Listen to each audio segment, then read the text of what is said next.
Halo Sobat TPA, jumpa lagi di channel Mister TPA, bahas soal TPA. Baik, kali ini saya akan menggantikan Mister TPA untuk membuat video ke depannya. Ya, perkenalkan saya Jana. Nah, saat ini kita akan membahas soal silogisme dari TPA Bappenas. Seperti apa soalnya? Yuk ikuti video ini. Yang pertama, bentuknya sederhana ya, seperti ini. Jadi ada dua premis. Di sini premis pertama, semua penyelam adalah berenang. Kapal laut adalah penyelam. Cara mengerjakannya cukup sederhana. Bagian yang sama kita hilangkan, bagian yang berbeda digabung. Nah, di sini yang berbeda itu kan pelaut sama perenang ya. Jadi jawabannya nanti beberapa pelaut adalah perenang. Mana semua sama beberapa. Ini bentuk universal, bentuk parsial. Parsial sama universal, kesimpulannya pasti parsial ya, sehingga jawaban yang tepat adalah yang mana nih? Yang A ya, beberapa pelaut adalah berenang. Oke. Selanjutnya persoalan tentang negasi. Nah, di sini soalnya jika pernyataan semua dosen adalah sarjana salah. Kalau salah, maka kita diminta untuk mencari negasi. Kalau benar, nanti kita cari kesimpulan langsung. Ada di soal berikutnya. Untuk negasi, bentuk universal harus dirubah menjadi parsial atau sebaliknya ya. Kemudian bentuk positif harus dirubah ke negatif atau sebaliknya. Nah, di sini semua itu universal ya, berarti harus dirubah ke parsial. Nah, bisa kita gunakan sementara, sebagian, atau beberapa. Kemudian adalah sarjana. Ini positif berarti harus dirubah menjadi negatif. Sehingga jawaban yang tepat adalah sementara dosen, bukan sarjana. Untuk dosen sama sarjananya tidak boleh ditukar ya. Jadi subjek sama predikatnya tetap posisinya tidak boleh ditukar. Yang dirubah hanyalah kuantornya. Semua jadi sementara adalah sarjana menjadi bukan sarjana. Berikutnya ini tentang kesimpulan langsung. Contohnya, jika pernyataan tidak ada filsuf yang bukan ilmuwan benar. Nah, kalau salah tadi cari negasi ya atau kembalikan. Kalau benar berarti kita cari kesimpulan langsung. Nah, cara mudahnya cari aja yang maknanya sama. Tidak ada filsuf yang bukan ilmuwan, berarti kan semua filsuf adalah ilmuwan ya, sehingga jawabannya yang C. Nah, jadi nggak perlu menghafalkan rumus, cukup kita pilih aja yang memiliki makna yang sama dengan soal ya. Berarti semua filsuf adalah ilmuwan.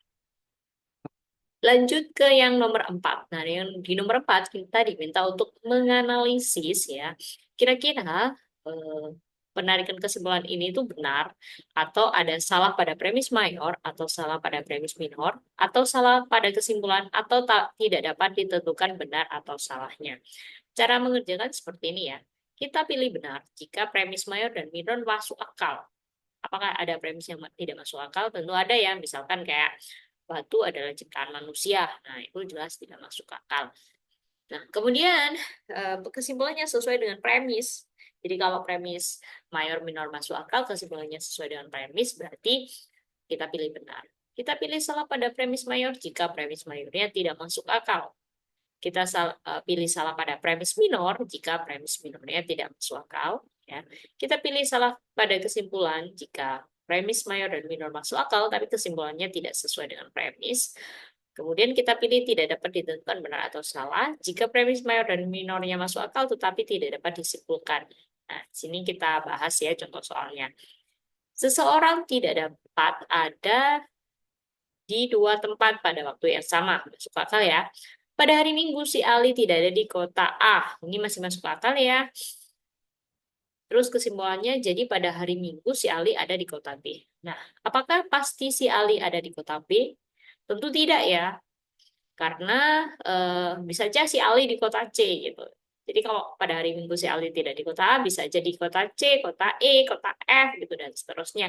Karena tidak dijelaskan di sini apakah kotanya hanya A atau B gitu kan. Sehingga di sini tidak dapat disimpulkan atau tidak dapat ditentukan ya. Jadi jawabannya tidak dapat ditentukan benar atau salahnya. Nah, ini bentuk-bentuk soal silogisme dari TPA Bappenas untuk model-model sebelumnya. Nah, untuk yang model terbaru itu mirip, kadang itu mirip soal TPA UNER ya. Nah, seperti ini nih, contohnya ya. Jika Budi menyukai mata kuliah bahasa Inggris, Budi mengikuti lomba pidato bahasa Inggris. Tetapi jika Budi menyukai mata kuliah kimia, Budi mengikuti lomba cerdas cermat. Kesimpulan yang benar adalah, cara menarik kesimpulannya adalah gabungkan kedua premis ini ya jadi satu. Nah, cara menggabungkannya harus pakai kata atau, tidak boleh pakai dan. Kenapa? Karena ini pernyataannya tidak setara. Jadi kalau kita rumuskan itu kayak gini, P maka Q, ya. Terus premis keduanya R maka S. Tidak ada yang sama kan? Jadi nggak boleh digabung pakai dan. Nah, kita lihat pilihan jawaban yang pakai dan langsung kita hilangkan ya. Ini ada dannya, kita hilangkan. Oke, cuma satu aja ya. Kemudian, kalau P atau R-nya disebut dulu, berarti bentuknya harus positif ya. Jadi kalau mata kuliah bahasa Inggris, menyukai mata kuliah bahasa Inggris disebut dulu, maka nanti jadinya jika Budi menyukai mata kuliah bahasa Inggris atau kimia, gitu, Budi mengikuti lomba pidato bahasa Inggris atau lomba cerdas cermat, gitu. Nah, kalau yang A ini dia mengikuti semua lomba, salah ya. Semua lomba artinya dia ikut pidato bahasa Inggris sekaligus cerdas cermat. Nah, berarti ini maksudnya ke dan, nggak sama dengan atau. Kalau atau itu harus milih salah satu ya. Nah, ini jadi salah. Kemudian yang C, Budi mengikuti lomba pidato bahasa Inggris. Nah, ini mengikuti lomba pidato bahasa Inggris disebut. Harusnya kalau Q atau S-nya disebut dulu, bentuknya itu harus negatif ya.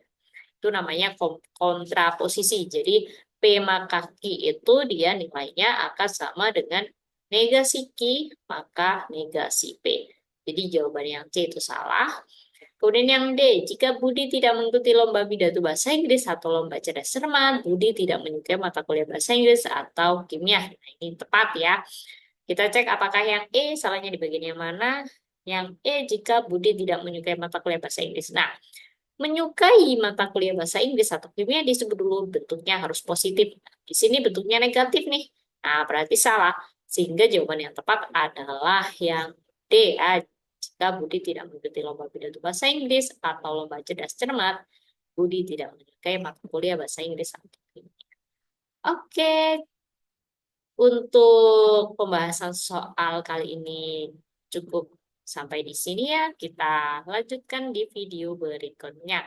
Teman-teman kalau mau les private atau grup atau ikut webinar bisa kunjungi Instagram Zenith Course atau bisa juga chat admin Zenith Course ya. Kami menyediakan les TPA, TBSLPDP, psikotest, TOEFL, dan lain-lain. Silakan cek dan hubungi adminnya. Oke, sampai jumpa di video berikutnya.